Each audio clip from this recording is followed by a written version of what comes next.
سورۃ البلد جو ہے یہ مکی صورت ہے. اس میں جو احسان اعظم ذکر کیا وہ یہ کہ الم نجعل لہ عینین ولسانا وشفتین وہدیناہ النجدین.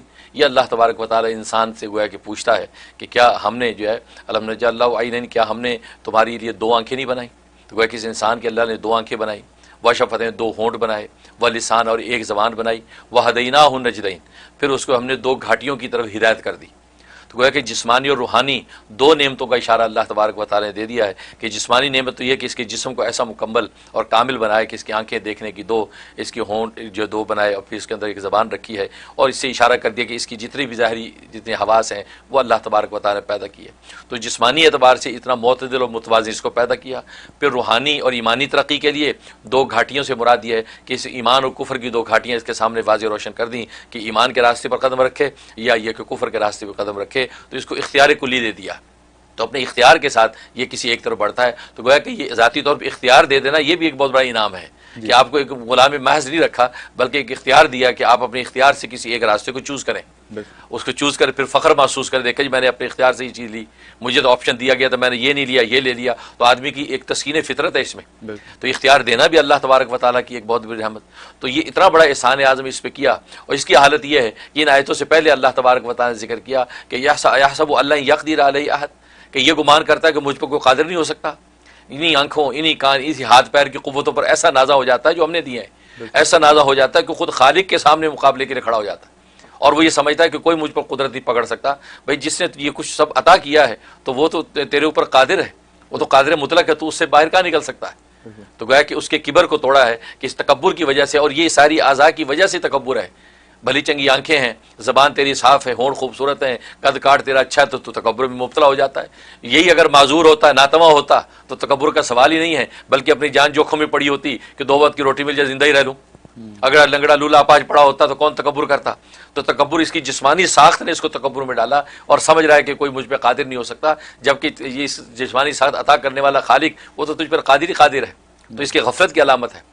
تبھی آگے جا کے دو گروہوں کا ذکر کر دیا. تو دو گروہ بن جاتے ہیں. ایک وہ ہیں کہ جو صاحب ایمان ہیں، جو اس حقیقت کو سمجھ گئے کہ یہ دو گھاٹیاں جو ہے ہدایت کی اور جب وہ گمراہی کے اللہ نے ہمیں ظاہر کر دی ہیں، تو ہدایت کی جو گھاٹی ہے اس کی طرف ہم نے قدم رکھنا ہے. لہٰذا اپنے اختیار سے پہلا قدم بندہ جب ادھر بڑھاتا ہے تو اللہ تبارک و تعالیٰ کی نصرت شامل حال ہو جاتی ہے اور اس کو اس منزل تک پہنچاتی ہے. تو گویا کہ دنیا بھی اس کے سنور گئی اور آخرت کا انعام بھی پا گیا. یہ ہے اس کی کامل اور بہترین زندگی. جبکہ کافر جو ہے وہ اپنے اسی کبر کی وجہ سے کفر میں مبتلا ہو کر وہ ضلالت و گمراہی کے راستے میں جا گرتا ہے، یہاں تک کہ جہنم کی ہولناک آگ کے اندر جو اس کا منہ دے دیتا ہے. تو گویا کہ یہ گروہ ذکر کر دیے ہیں کہ یہ دو گروہ بن جاتے ہیں کہ ایک ماننے والے ہیں اور دوسرے نہ ماننے والے ہیں. اور قسم کے ساتھ اس مضمون کو ذکر کر کے اہمیت اس کی دلا دی کہ کتنی اہمیت ہے اس مضمون کی کہ لقد خلقنا الانسان فی کبد، کہ تین چیزوں کی قسم کھا کے شہر مکہ کی قسم کھائی، پھر والد کی قسم کھائی، والد کی قسم، پھر مولود کی قسم یعنی بچے کی قسم، کہ جو والد اور مولود جو ہے وہ بظاہر سبب بنتے ہیں اس انسان کی تخلیق کا. تو کہیں یہ نہ سمجھے کہ والد اور والدین کے جو ملاپ سے میں پیدا ہوا ہوں، میری آنکھیں اور ناک اور ہونٹ بن گئے ہیں، تو لہٰذا جو اس میں ربا کا کیا دخل ہے، یہ تو ابا ہی کا دخل ہے سارا.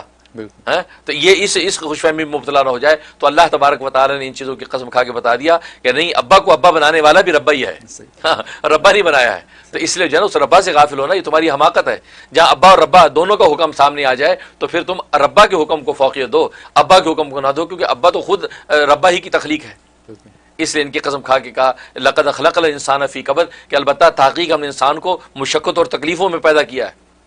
مطلب جو انسان اپنی تخلیق پکڑنے میں مشقت سے نہیں بچ سکتا تو آج تکبر کس بات پہ کرتا ہے. اس کا مطلب وہ مشقت کے سارے مراحل ہم نے گزارے. 9 مہینے ماں کے پیٹ کے اندر وہ مشقتیں برداشت کرتا ہے. نہ صرف بچہ بلکہ زچہ بھی ساتھ تکلیفیں اٹھاتی ہے. پھر پیدائش کے وقت جو تکلیفیں آتی ہیں، پھر وہ بچہ جو چھوٹا بچہ معصوم وہ کس طریقے سے اس نئے ماحول کے اندر اپنے آپ کو تکلیفیں آئے دن کبھی دانت نہیں کر رہے کہ رو رہا ہے، چیخ چلا رہا ہے، بخار ہو گیا تو رو رہا ہے، سردی لگی چیخ رہا ہے، چلا رہا ہے، اس قابل نہیں کہ اپنا جو تحفظ کر سکے. تو اتنی مشقتوں کے بعد جب اللہ نے اس کی اٹھان بنا دی، شباب اس کو آیا، قوت آئی، تو اب وہ سمجھتا ہے کہ بھی میں تو بڑی شترم خان ہوں، اللہ کے مقابلے میں کھڑا ہو جاتا ہے. تو اتنا ہی تو طاقتور تھا. تو وہ جو مشقت کے جو اتنے مراحل تخلیق کے گزرے، اس وقت تو تکلیفوں سے کیوں نہیں بچ سکا؟ کیوں اپنے آپ کو نہیں بچا سکا؟ کبھی اماں کا محتاج، کبھی ابا کا، ربا کا، کبھی کسی کا، کبھی موسمی اثرات سے بچنے کی کوشش، کبھی جو بیماریوں سے بچنے کی طاقت نہیں ہے. تو یہ ساری چیزیں بتاتی ہیں کہ تیری ذات میں کوئی کمال نہیں ہے. یہ اس صاحب جو رحمت جو ذات ہے، یہ اس کا یہ سایہ رحمت ہے کہ اس نے ان مشقتوں میں تیری تخلیق کر کے اور تجھے منزل تک پہنچایا. ورنہ انہی مشقتوں و تکلیفوں میں تو ختم مر بھی تو سکتا تھا. لیکن اس ذات نے تجھے مرنے نہیں دیا، انہی مشقت و تکلیفوں میں تجھے اپنی منزل پر پہنچا کے کڑیل جوان بنا دیا، اور آج تو تکبر کرتا ہے۔ اس لیے اس صورت میں حقیقت یہ بتائی کہ انسان کو تکبر زیبا نہیں ہے، بلکہ وہ اپنے خالق و مالک کو دیکھ دیکھ کے چلے، اس کے منشا کے مطابق زندگی گزارے گا تو دنیا میں اللہ تبارک و تعالیٰ کی جنت کی راحت عطا کر دیتے ہیں، اور آخرت میں اس کے لیے جنت کا فیصلہ ہو جاتا ہے۔ سبحان اللہ۔ تو یہ حقیقت اس کے اندر بیان ہوئی ہے۔ اور جہاں تک اس کے فضائل و فوائد کا تعلق ہے تو ایک اس کا فائدہ یہ ہے کہ بچہ جس کے دانت نکل رہے ہوں، کیونکہ کبد سے مراد بعض مفسرین فرماتے ہیں مراد دانت نکلنے کے جو موسم ہے وہ مراد ہے کہ لقد خلقنا الانسان فی کبد، البتہ تحقیق ہم نے انسان کو مشقت و تکلیف میں پیدا کیا، تو اس کبد سے مراد اس کے دانت نکلنے کا زمانہ، اور بچے کے لیے سب سے زیادہ تکلیف دہ زمانہ وہ ہوتا ہے جب آپ دیکھتے ہیں کہ والدین اس وقت بڑے ڈھکوسلے کرتے ہیں کہ بچے کے دانت نکل رہے ہیں، بچہ چیخ رہا رو رہا ہے، اس کے دانتوں پہ کچھ دوائی لگائی جا رہی ہے، مختلف چیزیں لگائی جاتی ہیں تاکہ بچوں کے دانت نکلنے کا زمانہ، کبھی اس کو یہ پیشی دست ہو جاتے ہیں، کبھی الٹیاں ہو جاتی ہیں، کبھی آنکھیں آ جاتی ہیں، تو یہ وہ زمانہ بڑا سخت ہوتا ہے، تو وہ مراد ہے۔ لہٰذا اس صورت میں اللہ تبارک و تعالیٰ نے یہ تاثیر رکھی ہے کہ صورت بلد جو ہے یہ اگر شہد کے اوپر دم کر کے 3 مرتبہ دم کر کے وہ تھوڑا سا شہد اس کے مسوڑوں پہ دانتوں پہ لگا دیا کریں تو بچے کے دانت آسانی سے نکلیں گے اور اس کو تکلیف نہیں ہوگی۔ یہ اس میں تاثیر۔ اور ایک تاثیر یہ ہے کہ اگر مرگی کا مریض ہے، مرگی کے دورے پڑتے ہیں تو 11 مرتبہ سورۃ بلد دم کر کے پانی اس کو پلائیں، اس کے اوپر چھڑکیں، اور یہ 11 دن پابندی سے کر لیں تو کسی بھی قسم کا مرگی کا حملہ جو ہے اس سے وہ محفوظ رہے گا۔ اچھا، صرف 11 دن میں؟ 11 دن میں۔ اور ایک فائدہ یہ ہے کہ یہ جو ہے وہ کسی نئے ملک، نئے شہر میں انسان جا رہا ہے تو اس میں انٹر ہونے سے پہلے سورۃ بلد 1 مرتبہ تلاوت کر لے تو انشاءاللہ اس شہر میں عزت و امن ملے گا، حفاظت و عافیت ملے گی، وہاں کے لوگ اس کی عزت کریں گے، کسی بھی قسم کی بدمزگی پیدا نہیں ہوگی، اور وہ اس حال میں واپس لوٹے گا کہ خوش ہوگا۔ وہاں بھی خوشگوار ماحول اللہ ظاہر کر دیں گے۔ جہاں جو لوگ اپنے ملکوں میں جاتے ہیں، پاکستان، انڈیا، بنگلہ دیش جاتے ہیں تو سورۃ بلد تلاوت کر کے شہر ملک میں داخل ہوں، یہاں مختلف اسٹیٹوں میں جاتے ہیں سورۃ بلد 1 مرتبہ تلاوت کر کے جائیں تو سفر خوشگوار، اور وہاں کے لوگ بہترین استقبال کریں گے اور عزت و عافیت و امن کے ساتھ رہے گا۔ سبحان اللہ، آج کل تو سفر بہت ہوتے ہیں، بہت سفر ہوتے ہیں، تو اس کا بہت بڑا فائدہ ہے۔ اور ایک فائدہ یہ کہ بچوں کو نظر لگ گئی، یہ بچہ بے وجہ رو رہا ہے، بظاہر کوئی ایسی وجہ نہیں، لیکن بلا وجہ رو رہا ہے، صبح شام 1 کر دی، تو اس سورۃ بلد جو ہے یہ 11 مرتبہ پڑھ کے اس کے دونوں کانوں میں زور زور سے پھونکیں، زور زور سے اس کے دونوں کانوں میں پھونکیں، اور تھوڑا سا پانی یا شہد لے کے اس کو چٹا دے، پلا دے، تو بچہ انشاءاللہ جو ہے وہ یہ بے بہا جو روتا ہے اس سے باز آ جائے گا، اور یہ عمل جو ہے 11 دن کر لیں پابندی سے، انشاءاللہ اس کو فائدہ ہوگا۔ تو یہ اس کے جو فضائل فوائد ہیں۔ اور جہاں تک خواب میں تعبیر کا تعلق ہے تو ایک مطلب یہ ہے کہ اللہ تبارک و تعالی اس کو یہ توفیق عطا فرمائیں گے کہ یہ غریبوں، مسکینوں اور یتیموں کو کھانا کھلایا کرے گا۔ ہاں، کھانا کھلایا کرے گا، ظاہر ہے کہ اللہ اس کو وسعت رزق دیں گے، یہ آگے جو ہے غریبوں مسکینوں کے اندر بانٹے گا۔ اور ایک مطلب یہ ہے کہ یہ قسم کھائے گا لیکن اس پر شرمندہ ہوگا، یہ مطلب ہے کہ بعض جھوٹی قسمیں کھائے گا، اور جھوٹی قسم اس پر کھل جائے گی کہ یار تم نے جھوٹی قسم کھائی، تو یہ شرمندہ اس کو ہونا پڑے گا۔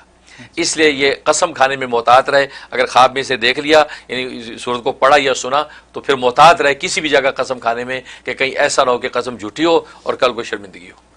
یہ اور ایک اس کا مطلب یہ کہ اللہ تبارک و تعالی جو ہے اس کو جو ہے دنیا کے اندر رزق کی فراوانی عطا فرمائیں گے، اور آخرت کے اندر اللہ تبارک و تعالی اس کے لیے بخشش کا فیصلہ فرما دیں گے۔ تو یہ اس کی جو ہے خواب میں تعبیر۔ بہت خوبصورت، ماشاءاللہ، چھوٹی صورت اور بہت بیش بہا اس کے منافع ہیں۔ تو ناظرین، آپ نے دیکھا کہ یہ سورہ بلد کے اتنے فائدے ہیں، ہم لوگ ٹریول بھی کرتے ہیں، بچے بھی روتے ہیں، دانتوں کی بھی تکلیف ہے، بہت ساری چیزوں میں اس کے فائدے ہیں۔